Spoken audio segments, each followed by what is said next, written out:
Suppose I overlooked this particular... Huh? How do you not think about Mora when buying things?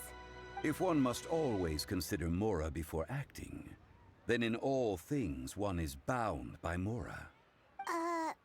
All Mora is currency, but not all currency is Mora. What? Is this how the rich live? Well, he knows a lot about big money, but not a lot about big savings. No need to waver. Even when I am constrained by Mora, I have ways of working around my limitations.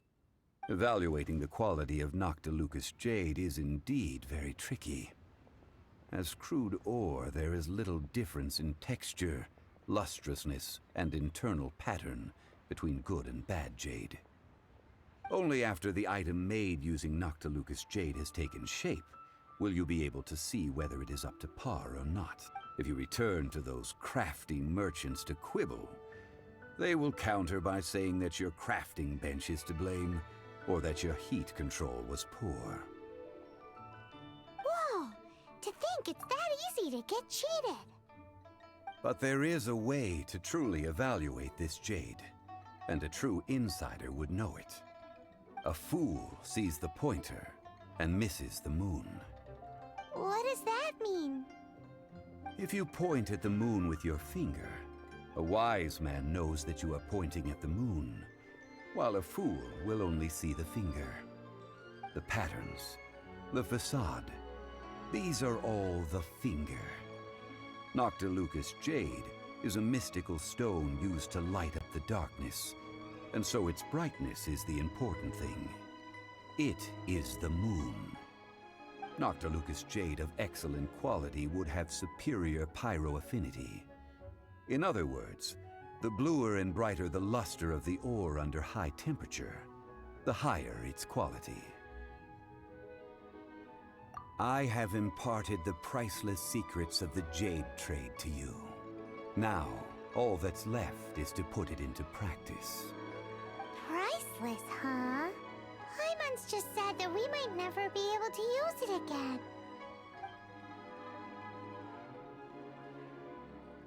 We're back to buy some rocks, boss. But can you let us burn them first? Burn them? You can't do that, my friends. If you were to do so, what would I have to sell? That would... well... fine. As you wish, then.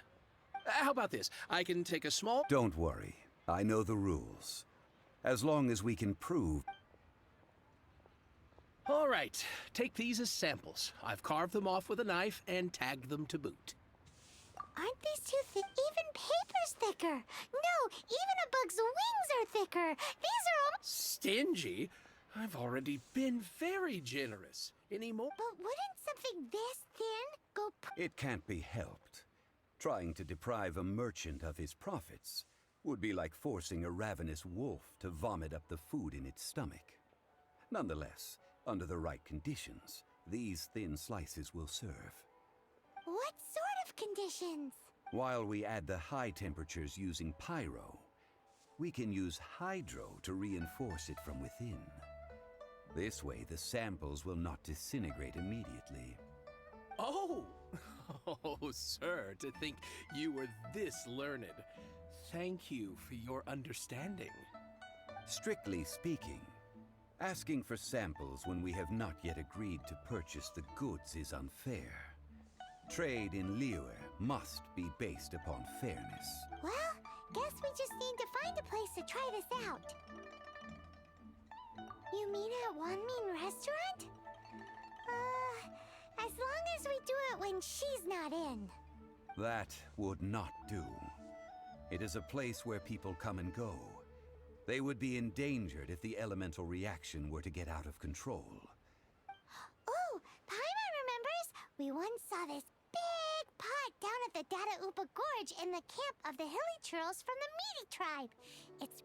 Now, let's pack those samples up and make a move!